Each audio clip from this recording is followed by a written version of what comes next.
ওই, তোরে ভালোই ভালোই বলছি, আমার সাথে রিলেশন কন্টিনিউ কর, না হলে খুব খারাপ হবে বলে দিচ্ছি। করব না। তুই কি করিস আমিও দেখি। তোর মতো মেয়ের সাথে এতদিন যে আমি রিলেশনে ছিলাম ভাবতে আমার ঘৃণা লাগে। শাওন, তুই কিন্তু বেশি বাড়াবাড়ি করছিস। তুই কি আমাকে খেলার পুতুল ভাবছিস, যে যখন খুশি চাইবি ভালোবেসে কাছে টেনে নিবি, আবার যখন খুশি চাইবি ছুঁড়ে ফেলে দিবি? শোন, তোর ওসব বাজে কথা শোনার টাইম আমার নাই। সর সামনে থেকে, কলেজ যেতে হবে, লেট হয়ে যাচ্ছে। এই, একদম বের হবি না। আমি জানি তুই কলেজে গিয়ে জান্নাতের সাথে প্রেম করবি, যেটা আমি বেঁচে থাকতে হতে দিব না। তুই মরে যা, তবু আমার সামনে খ্যান খ্যান করতে আসিস না। আমার যা ইচ্ছে তাই করব, তাতে তোর কি? সেদিন বিপ্লবের সাথে কথা বলার সময় মনে ছিল না যে তোর বয়ফ্রেন্ড আছে? তুই অন্য ছেলেদের সাথে কথা বলে তোর কষ্ট হতে পারে। এখন সর সামনে থেকে। এ বলে নিশাদকে ধাক্কা মেরে সরিয়ে দিয়ে বাইরে চলে আসলাম। এখন ওকে দেখলে আমার কাজ হলে কিভাবে পারলো আমার সাথে এমন করতে। আর কিছু না ভেবে বাইক নিয়ে কলেজে চলে আসলাম। বাইকটা পার করে আবিরদের কাছে গিয়ে বসতে আবির বলল, কি হয়েছে শাওন, তোর মুড অফ কেন? কিছু না, চল ক্লাসে যাই। হ্যাঁ চল। তারপর সবগুলো ক্লাস করে পার্কে এসে বসে আছে। বাসে গেলে কলের গান শুরু হয়ে যাবে। আমাকে যখন এতটাই ভালোবাসে তাহলে অন্য ছেলের সাথে কথা কেন বলে? চলুন কিছুদিন আগের ঘটনা শুনে আসে। শাওন, তোর খালু আর নিশাত আমাদের বাসায় আসছে, ওদের একটু স্টেশন থেকে রিসিভ করে নিয়ে আয়। আচ্ছা ঠিক আছে আম্মু। আম্মু কিছু টাকা দাও, আমার কাছে যা ছিল সব শেষ হয়ে গেছে। আচ্ছা এই নে, এখানে 600 টাকা আছে, এরপর যা লাগবে তোর আব্বুর থেকে নিয়ে নিবি। আচ্ছা আম্মু, আল্লাহ হাফেজ। এই বলে গাড়ি নিয়ে স্টেশনে চলে আসলাম। ট্রেন এখনো আসেনি, তাই বেঞ্চে বসে আছে। কিছুক্ষণ পর ট্রেন আসতেই খালু ও তার সাথে একটা বোরকা পরা মেয়ে আমার দিকে এগিয়ে আসলো। তার মানে ওই মেয়েটাই নিশাত। খালু আসতেই তার সাথে কথা বলে গাড়িতে গিয়ে বসলাম। খালু ড্রাইভারের সাথে সামনে, আমি আর নিশাত পেছনে বসে আছে। নিশাত আমার থেকে 3 মাসের ছোট। আমি নিশাতকে বললাম, নিশাত কেমন আছিস? আলহামদুলিল্লাহ, আমি খুব ভালো আছি। তুমি কেমন আছো? আমিও আলহামদুলিল্লাহ ভালো আছে। তোর মুখ থেকে নিকাবটা একটু সরাবে? কেন বলো তো? তোকে দেখবো তাই। ভাই হিসেবে দেখতে চেয়েছে, কি আবার অন্য কিছু ভাববেন না। নিশাত তার মুখ থেকে নিকাবটা সরাতে আমি খুব বড় সড়ক ক্রাশ খেলাম। নিশাত যে এত সুন্দর হয়ে গেছে তা তো আমার জানা ছিল না। এখন দেখছি ওকে আমার বউ বানাতে হবে। নিশাত আমাকে মৃদু ধাক্কা দিলে আমার ঘোর কাটে। ভাইয়া, কি হলো? আমার দিকে এভাবে তাকিয়ে আছো কেন? কই কিছু না, এমনি না মানে। থাক, আমি বুঝতে পেরেছি। ওর সাথে আর কোনো কথা না বলে বাসায় চলে আসলাম। বিকেলে ছাদে গিয়ে দেখে নিশাত দোলনায় বসে দোল খাচ্ছে। গোলাপি 3 পিস আর খোলা চুলে তাকে অপরূপ সুন্দর লাগছে। আলোচনার ঘোরের মধ্যে চলে গেলাম। নিশাত আমাকে দেখে মুচকে মুচকে হাসছে। এসব দেখে আমি নিশাতকে প্রশ্ন করলাম, কিরে এভাবে হাসছিস কেন? না, এমনি। এই নিশাত, তোর কি বয়ফ্রেন্ড আছে? না, কিন্তু তুমি এসব জেনে কি করবে? আসলে আজ সকালে তোকে দেখে আমি তোর প্রেমে পড়ে গেছে। হ্যাঁ, এটা সত্যি। এতদিন আমি তোকে খালাতো বোনের চোখে দেখতাম, কিন্তু এখন তোকে অন্যভাবে দেখতে ইচ্ছে করছে। নিশাত, আমি তোকে খুব ভালোবেসে ফেলেছি, যদিও একদিনে ভালোবাসা হয় কিনা জানি না। আই লাভ ইউ নিশাত, আমি তোকে বিয়ে করতে চাই। সরি ভাইয়া, এটা কখনো সম্ভব না। আমরা তো ভাই বোন, তাহলে কিভাবে আমরা এসব সম্পর্কে জড়াতে পারি? কেন পারে না? ইসলামের শরীয়তে খালাতো বোনকে বিয়ে করা সম্পূর্ণ জায়েজ। কিন্তু তবুও আমি চাই না এসবে জড়াতে। আমি কিছু বলতে যাব, সে সময় আম্মু এসে আমাদের দুজনকে নিচে যেতে বলল। আম্মুর পেছন পেছন নিশাত চলে গেল, কিন্তু আমার যে নিশাতকে খুব করে চাই। আজ ওকে দেখার পর থেকে আমার কেমন যেন লাগছে। যে করেই হোক নিশাতকে আমার সাথে প্রেম করার জন্য রাজি করাতেই হবে। পরের দিন সকালে, শাওন যা তো, নিশাতকে একটু আশপাশ ঘুরিয়ে নিয়ে আয়, মেয়ে মানুষ একা যাওয়ার প্রয়োজন নেই। আচ্ছা আম্মু। তারপর নিশাতকে নিয়ে পার্কের দিকে যাচ্ছে। তখন আমি নিশাতকে বললাম, নিশাত তোমাকে না আজ খুব সুন্দর লাগছে। ধন্যবাদ ভাইয়া। আমি নিশাতের কথা শুনে চুপ করে হাঁটতে লাগলাম। নিশাত আমাকে ভাইয়া ডাকায় আমার খুব খারাপ লাগছে, কিন্তু নিশাত তো ছোট থেকে আমাকে ভাইয়া বলে ডাকে, তাহলে আজ কেন খারাপ লাগছে? এসব ভাবছি আর হাঁটছে। দুজনের মাঝে নীরবতা বিরাজ করছে। নিশাতের দিকে তাকিয়ে দেখে সেও মন খারাপ করে আছে। হয়তো আমি তাকে পছন্দ করে বলে তার এমন অস্বস্তি বোধ হচ্ছে। শুধু আমার জন্যই তার মন খারাপ। থাক, আর তাকে বলবো না আমি তাকে ভালোবাসি। আমি জানি তার পেছনে কিছুদিন পড়ে থাকলে সে ঠিকই আমাকে ভালোবাসবে, কিন্তু এখন তার অস্বস্তি বোধের কারণ হতে চায় না। এইভাবেই অনেকক্ষণ চুপ থাকার পর নিশাত বলল, ভাইয়া মন খারাপ করো না প্লিজ, আমি এই সম্পর্কে জড়াতে পারবো না। কিন্তু কেন পারবে না? প্লিজ নিশাত, আমি খুব ভালোবাসি তোমাকে। একটা সত্যি কথা বলবো, আমিও তোমাকে আরো 1 বছর আগে থেকেই পছন্দ করি, কিন্তু তোমাকে বলার সাহস হয়নি। কি বলছো? সত্যি তুমি আমাকে পছন্দ করো? তাহলে আমার ভালোবাসা গ্রহণ কেন করছো না? কারণ আমাদের পরিবার যদি এই সম্পর্কটা মেনে না নেয়, তখন আমি তোমাকে ছাড়া কিভাবে থাকবো, এটা ভেবেই আমি তোমার প্রস্তাবে রাজি হইনি। শোনো, পরিবারের চিন্তাটা তুমি আমার উপর ছেড়ে দাও। আর শোনো, আজ থেকে আমি তোমার বয়ফ্রেন্ড, সো আর কোনো ছেলের সাথে কথা বলা যাবে না, ওকে? তবে তার জন্য আমার কিছু শর্ত আছে। কি শর্ত? আমি সব শর্তে রাজি আছে। তুমি কোনো মেয়ের সাথে কথা বলতেই পারবে না, আমাকে কোনোদিন কষ্ট দিতে পারবে না, আর খুব তাড়াতাড়ি আমাদের সম্পর্কে পরিবারকে জানাতে হবে। আমি রাজি আছে। এ নিশাত, চলো আজ তোমাকে ফুচকা খাওয়াবো। নিশাত খুবই খুশি হয়ে আমার ডান বাহু জড়িয়ে ধরে বলল, হ্যাঁ চলো। তারপর নিশাতকে নিয়ে ফুচকার দোকানে গিয়ে 2 প্লেট ফুচকা অর্ডার দিলাম। কিছুক্ষণ পর দোকানে ফুচকা দিয়ে গেলে নিশাত আমার মুখের সামনে একটা ফুচকা নিয়ে বলল, হ্যাঁ করো। আচ্ছা করছে। তার আগে বলো তো, আমি শুনেছি ফুচকা মেয়েদের ফেভারিট, তাহলে তুমি নিজে না খেয়ে আমাকে কেন দিচ্ছ? কারণ এই ফুচকাগুলোর চেয়েও তুমি আমার কাছে অনেক বেশি প্রিয়। এবার এটা মুখে নাও, আমারও খুব খেতে ইচ্ছে করছে। তারপর আমি ফুচকাটা মুখে নিয়ে প্লেট থেকে একটা ফুচকা নিয়ে নিশাতকে খাইয়ে দিলাম। নিশাত কিছুটা লজ্জা পেয়ে ফুচকা খাওয়া শেষ করলো। এভাবে দুষ্টু মিষ্টি খুনছুটিতে কেটে যাচ্ছিল আমাদের রিলেশন লাইফ। কিন্তু হঠাৎ একদিন কলেজ থেকে ফেরার সময় দেখি নিশাত কলেজ থেকে কিছুটা দূরে দাঁড়িয়ে একটা ছেলের সাথে কথা বলছে, যেটা দেখে আমার খুব খারাপ লাগছে। সে আমাকে বলেছিল আমি ছাড়া আর কোনো ছেলের সাথে কথা বলবে না। আমি ফোনটা বের করে নিশাতকে কল দিলাম, কিন্তু সে কলটা কেটে দিল। আমি আবারও কল দিলাম, কিন্তু এবারও কেটে দিল। তখন আমি খুব কষ্ট পেয়ে নিশাতকে না ডেকে বাসায় চলে আসলাম।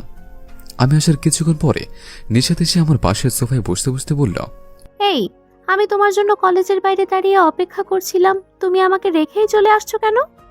আমি নিশাতের কোনো উত্তর না দিয়ে আমার রুমে চলে আসলাম।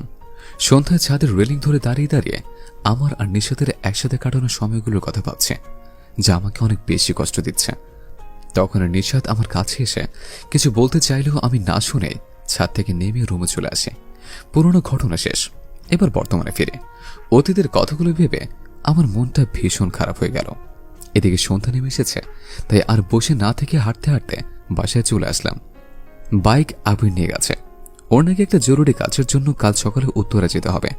বাসায় এসে দরজায় নক দিতেই আম্মু এসে দরজা খুলে দিল, কিন্তু আমি যখনই বাসায় ফিরে তখনই তো নিশাত এসে দরজা খুলে দেয়। আম্মুর মুখ দেখে মনে হচ্ছে বাড়িতে কিছু একটা হয়েছে। আমি আম্মুকে জিজ্ঞেস করলাম কি হয়েছে, কিন্তু আম্মু কিছুই বলল না। তখনই আমার মনে হলো আজ সকালে রাগের মাথায় নিশাতকে মরতে বলে গেছে। আচ্ছা, নিশাত তাহলে সত্যি কিছু করে ফেলেনি তো? কথাটা ভেবে দৌড়ে উপরে এসে নিশাতের রুমের সামনে চলে আসলাম। রুমে ঢুকিয়ে দেখে নিশাত এই অসময়ে ঘুমিয়ে আছে, কিন্তু এই অসময়ে নিশাত কখনো ঘুমায় না। দ্রুত নিশাতের কাছে গিয়ে বিছানার এক কোণে বসতে আমার চোখ পড়ল নিশাতের হাতের দিকে।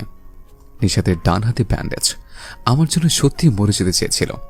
নিশাতের কাটা হাতটা আলতো করে ছুঁয়ে দিয়ে হাতের তালুতে আলতো করে চুমুকে দিলাম। এতে নিশাতের ঘুমটা ভেঙে গেল। নিশাত মায়াবী চোখে আমার মুখের দিকে কিছুক্ষণ তাকিয়ে থেকে বলল, তুমি তো চাইছিলে আমি মরে যাই, তাহলে তুমি জান্নাত নামের মেয়েটাকে বিয়ে করতে পারবে। তাহলে এখন আমার হাত ধরে চুমু কেন খাচ্ছ? যাও তোমার জান্নাতের কাছে। আজ তো খালামণি বাঁচিয়ে দিয়েছে, কিন্তু পরে আমি ঠিক মরে যাব। এই একদম মরার কথা বলবে না। আমি তখন রাগের মাথায় বলে ফেলছে, তাই বলে তুমি সত্যি মরে যাবে? আমি মরে গেলেই তো তুমি জান্নাতকে বিয়ে করতে পারবে, তাই মরে যাব। আর একবারও মরার কথা যদি বলেছ এক্ষুনি গলা টিপে মেরে ফেলবো। আর তুমি মরলে আমি জান্নাতকে বিয়ে করবো মানে কি? তুমি তো আমার সেই নিশাত ইসলাম জান্নাত। তুমি মরে গেলে আমি পেতনির সাথে সংসার করবো, তুমি সেটা ভাবলে কি করে? আরে আমি তো সেদিন তোমাকে রাগানোর জন্য জান্নাত নামটা বলেছিলাম। তুমি তখন আমার উপর এতটাই রেগে গিয়েছিলে যে নিজের নামটা ভুলে গিয়েছিলে। নিশাত কথাগুলো শুনে আমার হাতটা শক্ত করে জড়িয়ে ধরে বলল, শাওন সরি, আসলে সেই দিন যে ছেলেটাকে তুমি দেখেছিলে ওর নাম বিপ্লব। আমি যখন তোমার জন্য অপেক্ষা করছিলাম তখনই ওই ছেলেটা এসে তোমার নামে বানিয়ে বানিয়ে অনেকগুলো বাজে কথা বলেছিল। তাই তুমি যখন কল দিলে তখন রেগে গিয়ে বারবার তোমার কলগুলো কেটে দিচ্ছিলাম। আসলে ওই ছেলেটা আমাকে পছন্দ করত, তাই জেনে শুনেই আমাদের সম্পর্কটা ভেঙে দিতে চেয়েছিল। আর তাই তুমিও আমাকে ভুল বুঝে এতদিন হলো ইগনোর করছো। তোমাকে সবকিছুই বলতে চেয়েছিলাম, কিন্তু আর বলো না, আমি তোমার উপর অভিমান করে কথাগুলো শুনতে চাইনি, তার জন্য আমি খুব সরি। এই, তুমি কি সকালে খাবার খেয়েছিলে? নিশাত চুপ করে আছে। তার মানে তুমি সারাদিন কিচ্ছু খাওনি? তুমিই তো মরে যেতে বললে, তাই। এই, একদম চুপ করো। আমি নিজ থেকে খাবার নিয়ে এক্ষুনি আসছি। কিছুক্ষণ পর খাবার নিয়ে এসে নিশাতকে খাইয়ে দিয়েছে। নিশাত খাচ্ছে আর আমার মুখের দিকে তাকিয়ে আছে। খাওয়া শেষ হলে প্লেটগুলো পাশে রেখে নিশাতকে শক্ত করে জড়িয়ে ধরলাম। আর যদি পাগলিটার কিছু একটা হয়ে যেত, তাহলে আমার যে কি হতো সেটা আল্লাহই ভালো জানে। নিশাত আমার হাত ধরে জড়িয়ে ধরে বলল, এই শাওন, তোমাকে আমি যে শর্তগুলো দিয়েছিলাম মনে আছে তোমার? হ্যাঁ, সবটাই মনে আছে। তাহলে খালামণি আর খালুকে বলো তারা যেন খুব তাড়াতাড়ি আমাদের বিয়েটা দিয়ে দেন। আমি একবার তোমাকে হারিয়ে ফেলেছিলাম, আর সেই রিস্কটা নিতে চাই না। বিয়ের পর আমি আর কলেজে যাব না। কি বলছো তুমি? আর কলেজে যাবে না? আবারও কেউ আমাদের মধ্যে দূরত্ব তৈরি করবে, সেটা যেন না হয়। তাই আমি আর পড়তে চাই না। তুমি সবাইকে বলো খুব তাড়াতাড়ি আমরা বিয়ে করব। আচ্ছা, ঠিক আছে, তুমি তাহলে চুপ করে শুয়ে থাকো, আমি আম্মুকে বলে ম্যানেজ করে নেব।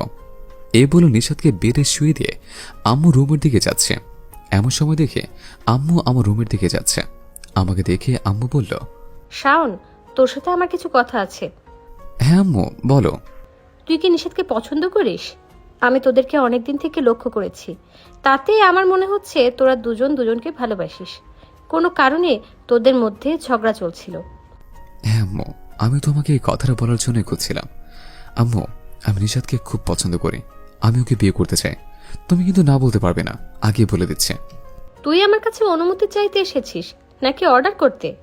আম্মু, তুমি যেটা ভাববে সেটাই। আমি তোমাকে বোঝাতে চেয়েছি, আমি যে নিশাতকে বিয়ে করতে চাইছে সেটা মন থেকে চাইছে। আমি জানি সেটা। আমি তোর মা, তাই তো আগে থেকে সব ঠিক করে রেখেছি। কি বলছো আম্মু? তুমি সবকিছু আগে থেকে ঠিক করে রেখেছ? হ্যাঁ, তোরা যখন ছোট ছিলি তখন তোর খালার সাথে কথা বলে রেখেছিলাম। তোরা বড় হলেই তোদের বিয়ে দিয়ে দিব, কিন্তু তোরা তো এখনো অনেক ছোট। কি বলছো আম্মু? আমি তো তোমার কাছে সারা জীবনে ছোট থাকবো। আম্মু, আমি সব শুনতে চাই না, তুমি আমাদের বিয়েটা এক্ষুনি দিয়ে দাও। আমি কাল নিশাতকে নিয়ে বিয়ে শপিং করতে যাব। বাই আম্মু, আল্লাহ হাফেজ। এ বলে নিশাতের রুমে এসে ওকে আবারও জড়িয়ে ধরলাম। এই, আমার শাশুড়ি আম্মু কি বললো? আম্মুকে বলে এসেছে, বাকিটা আম্মু দেখে নেবে। তুমি এখন ঘুমাও, কাল আমরা দুজন শপিং করতে যাব। এই বলে নিশাতের কপালে আলতো করে চুমু এঁকে দিলাম। এই যাও, তুমিও ঘুমিয়ে পড়ো। আর শোনো, তোমার রাত জেগে গল্প লেখার অভ্যাসটা পরিবর্তন করে ফেলো। আচ্ছা বউ, এখন আমি আসি, আল্লাহ হাফেজ। এই বলে রুমে এসে ঘুমিয়ে গেলাম। পরের দিন নিশাতকে নিয়ে শপিং করতে এসে আমি শেষ। প্রায় 2 ঘন্টা হয়ে গেছে, এখনো তেমন কিছুই কেনাকাটা হয়নি। এই মেয়েরা শপিং মলে এসে ঘন্টার পর ঘন্টা থেকে কি যে আনন্দ পায় আল্লাহই ভালো জানে। এই শাওন, ওখানে কি করছো? এদিকে এসে দেখো তোমার এই পাঞ্জাবিটা পছন্দ হয় কিনা। তোমার বর তুমি পছন্দ করে কিনে দাও, আমি তোমার জন্য পছন্দ করে দিব। তাই? আচ্ছা ঠিক আছে, আমি তোমার সবকিছু পছন্দ করে কিনে দিব, আর তুমি আমারগুলো কিনে দিবা। এই বলে নিশাত আমার জন্য পাঞ্জাবি, পাজামা, ওয়াচ, টি শার্ট এসব কিনে দিল। আমি নিশাতের জন্য একটা গোলাপি শাড়ি পছন্দ করলাম। নিশাতকে গোলাপি ড্রেসে অনেক বেশি সুন্দর লাগে। আর বাকি যেসব কেনাকাটা আছে সেগুলো আব্বু আম্মু আর খালা খালুই কিনে দিবে। তারপর দুজনে বাসায় চলে আসলাম। তখনই খালা বলল, তোরা দুজন সারাদিন কোথায় ছিলি? নিশাতের জন্য কিছু গহনা কিনতে যেতে হবে। ওরা শপিং করতে গিয়েছিল, বিকেলে সবাই মিলে গহনা আনতে যাব। তারপর আমি আর নিশাত যার যার রুমে চলে গেলাম ফ্রেশ হতে। ফ্রেশ হয়ে দুপুরে খাবার খেয়ে ঘুমিয়ে পড়লাম। বিকেলে নিশাতের ডাকে ঘুম ভাঙল। কি হয়েছে বাবুনি, ডাকছো কেন? চলো, গয়না কিনতে যাবে না? না, তুমি যাও, আমার খুব ঘুম পাচ্ছে। এই উঠো, এখন আর ঘুমাতে হবে না। তুমি কিন্তু বলেছিলে আমার যা যা লাগবে সব তুমিই পছন্দ করে কিনে দিবে। আচ্ছা ঠিক আছে, তুমি বসো, আমি এক্ষুনি আসছি। ফ্রেশ হয়ে সবাই মিলে স্বর্ণকারের দোকান থেকে নিশাতের জন্য গয়না কিনে রাতে রেস্টুরেন্ট থেকে ডিনার করে বাসায় ফিরলাম। পরের দিন আমাদের বিয়ে হলো। বাসঘরে ঢুকতে নিশাত আমার শার্টের কলার চেপে ধরল। নিশাত, কি করছো?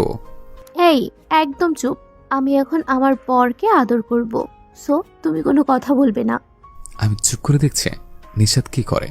নিশাত ধীরে ধীরে আমার কাছে এসে যে জড়িয়ে ধরল, অমনি নিশাতকে থামিয়ে বেডে বসিয়ে দিলাম। এই, এটা কি হলো? আমি কোনো কথা না বলে নিশাতের মাথার সামনের উপর হাত রেখে কিছু দোয়া পরে নিলাম। নিশাত শুধু আমাকে অবাক চোখে দেখে যাচ্ছে। এই বউ, এইভাবে তাকিয়ে কি দেখছ? আজ আমাদের বাসর রাত। এই রাতে বিবির মাথায় হাত রেখে কিছু দোয়া পাঠ করতে হয়, যেন আমাদের বিবাহিত জীবন সুখের হয়। এখন চলো, আল্লাহ তাআলার কাছে শুকরিয়া স্বরূপ 2 রাকাত নফল নামাজ পড়ে নেই।